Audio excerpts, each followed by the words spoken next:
Bonjour tout le monde, Philippe Langlois, politologue et enseignant en sciences politiques. Bienvenue à cette troisième capsule qui porte sur la firme McKinsey et c'est son implication dans les gouvernements provinciaux et fédéraux au Canada.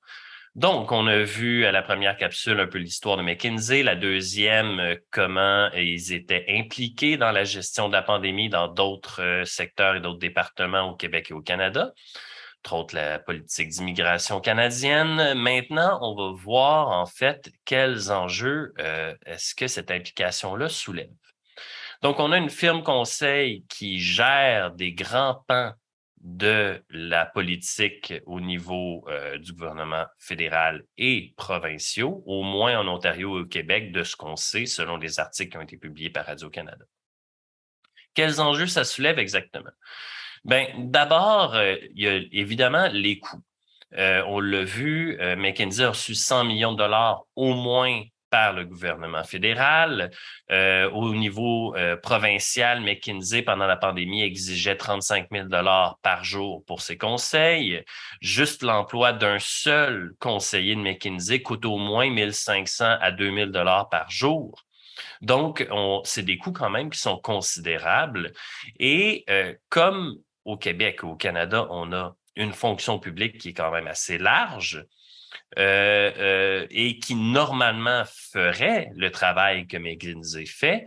Dans le fond, ce qu'on a, c'est qu'on paye un peu comme contribuable au niveau du Canada et du Québec, on paie un peu deux fois pour la même job, si vous me permettez l'expression, puisqu'on a une fonction publique que les contribuables paient, et les contribuables paient ensuite pour une firme privée qui fait la même chose, qui fait ce que la fonction publique devrait déjà faire.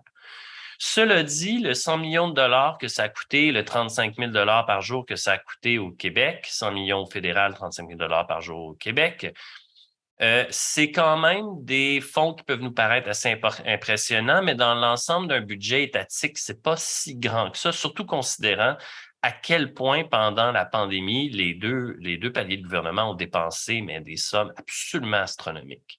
Et il y a des enjeux qui sont plus importants, en fait. D'abord, j'en ai parlé un petit peu à propos de la fonction publique, c'est que les gouvernements, les premiers ministres qui engagent McKinsey, abandonne un peu la fonction publique au profit d'une firme externe qui est privée. Qu'est-ce qui arrive? Ben, d'abord et avant tout, ce qu'on dit essentiellement, c'est on a une vaste fonction publique peuplée d'experts qui sont supposément très bien formés, qui sont très compétents, qui connaissent leur domaine. Et ce qu'on leur dit, c'est on se fiche un petit peu de ce que vous avez à nous dire. Vous n'êtes pas vraiment assez compétent. On va utiliser un cabinet privé à la place. Dans un article de Radio-Canada qui porte sur ce sujet-là, on a la citation suivante. Pour sa part, Jennifer Carr, présidente de l'Institut professionnel de la fonction publique du Canada, a parlé de contrats douteux dont se serait passée la fonction publique. Elle décrit une fonction publique fantôme qui échappe aux normes en vigueur.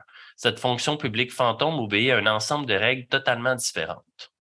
Donc, on voit ici, selon cette citation-là, qu'en réalité, même si ça coûte plus cher et que c'est un petit peu douteux, par contre, l'utilisation de la firme McKinsey permet au gouvernement de passer outre certaines règles et certaines limites démocratiques propres à la fonction publique. Donc, on crée une fonction publique parallèle qui, en réalité, est privée et qui est entièrement discrète, secrète, mystérieuse, qu'on ne comprend pas et qui peut facilement échapper à l'examen critique du vérificateur général ou etc., parce que c'est une firme privée qui garde ses propres dossiers. Donc, il y a quand même un gros enjeu ici d'une double fonction publique, une publique et une privée.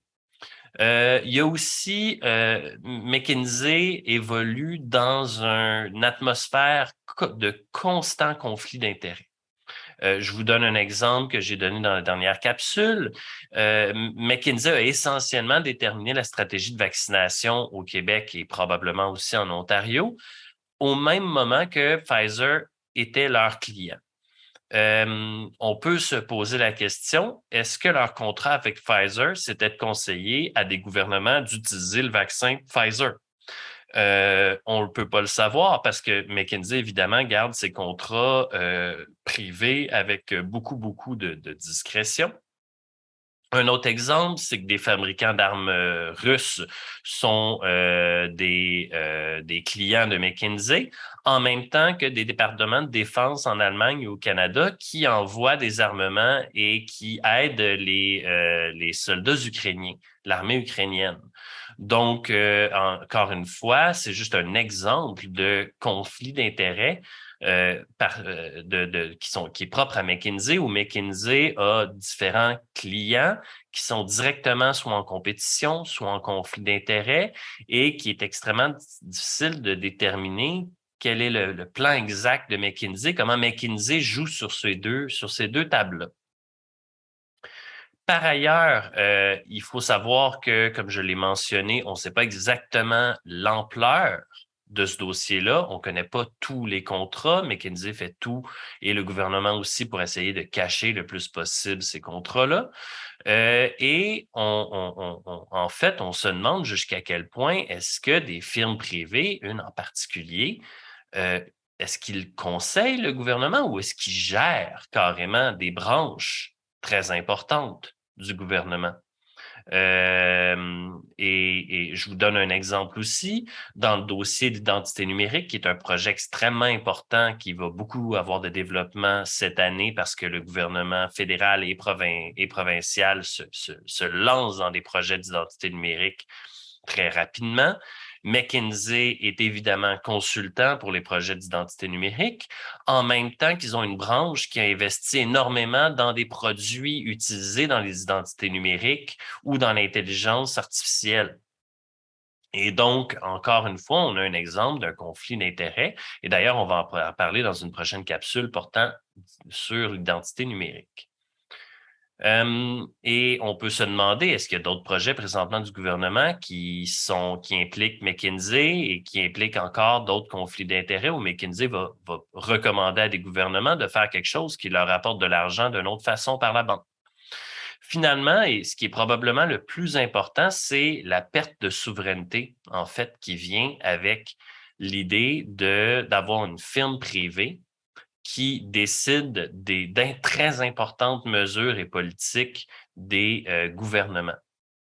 Normalement, de la façon dont ça marche, une démocratie, c'est qu'on élit des politiciens qui ont une légitimité parce qu'ils ont été élus démocratiquement et qui agissent théoriquement pour le bien commun des citoyens, dans ce cas-ci des Canadiens et des Québécois. À partir du moment où on a une firme conseil qui gère d'importantes départements des gouvernements, on n'a plus vraiment une légitimité démocratique et on n'a plus donc de véritable souveraineté démocratique. On n'a pas une gouvernance démocratique. On a une firme privée qui n'est pas élue, qui n'a pas la légitimité démocratique et qui est sujet à des influences extérieures qu'on ne peut pas vraiment contrôler. C'est déjà difficile de déterminer les influences extérieures des politiciens, ça l'est encore plus pour des firmes privées et qui donc décide de choses extrêmement importantes dans un pays, dans une absence totale de légitimité démocratique.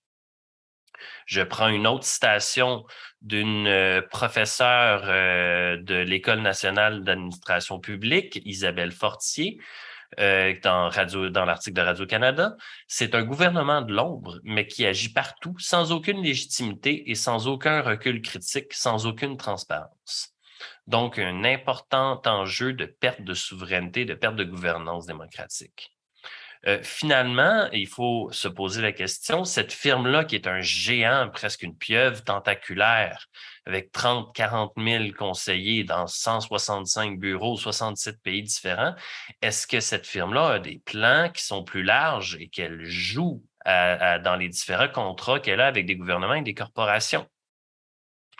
Est-ce qu'elle cherche juste à maximiser les profits ou est-ce qu'elle a un agenda qui est plus large? On sait que McKinsey, entre autres, a des liens assez important, mais d'une nature qui est encore un peu mystérieuse avec le Forum économique mondial, qui a été le sujet de notre première capsule. Vous pouvez aller la regarder si vous voulez. McKinsey est un partenaire, considéré comme un partenaire stratégique du Forum économique mondial, sont souvent présents dans des projets spécifiques d'identité numérique ou d'intelligence artificielle du Forum économique mondial. Et donc, on peut se demander, est-ce qu'il y a des agendas idéologiques qui se cachent ou des agendas économiques qui se cachent derrière ça? C'est difficile à savoir puisque McKinsey n'est pas transparent du tout, mais on est tout à fait en droit de se poser la question. Donc, les articles de Radio-Canada ont été vraiment très bien faits et excellents. Je recommande fortement la lecture de ces articles-là, mais c'est inquiétant parce que ça ouvre la porte sur une toile d'araignée tentaculaire et de pieuvre sur une toile d'araignée, si vous voulez, de contrats d'influence, de conflits d'intérêts, de politiques extrêmement douteuses et qui semblent pas toujours être là pour le bien commun. Et pour citer un autre professeur, cette fois-ci de l'UQAM, qui est à l'École de sciences de la gestion de l'UQAM, il dit, je trouve ça inquiétant, ça ressemble à un autre ordre de gouvernement, presque un gouvernement supranational. Donc, vous avez effectivement une firme privée qui détermine dans plusieurs pays différents, certains extrêmement puissants comme l'Allemagne, le Royaume-Uni ou la France, qu'est-ce qui va se passer, quelles politiques sont adoptées en fonction d'un agenda qu'on ne connaît pas, mais qu'on peut simplement supposer. Donc, ça pose des questions aussi sur l'espèce de fusion qu'on voit des fois entre certaines firmes privées, certaines grandes corporations et l'État. Cette espèce de mélange-là aussi entre élite politique et économique qui, à un certain point, sont tellement mélangés ensemble qu'on peut à peine les distinguer. Dominique Barton, dont j'ai parlé dans la deuxième capsule, est un bon exemple.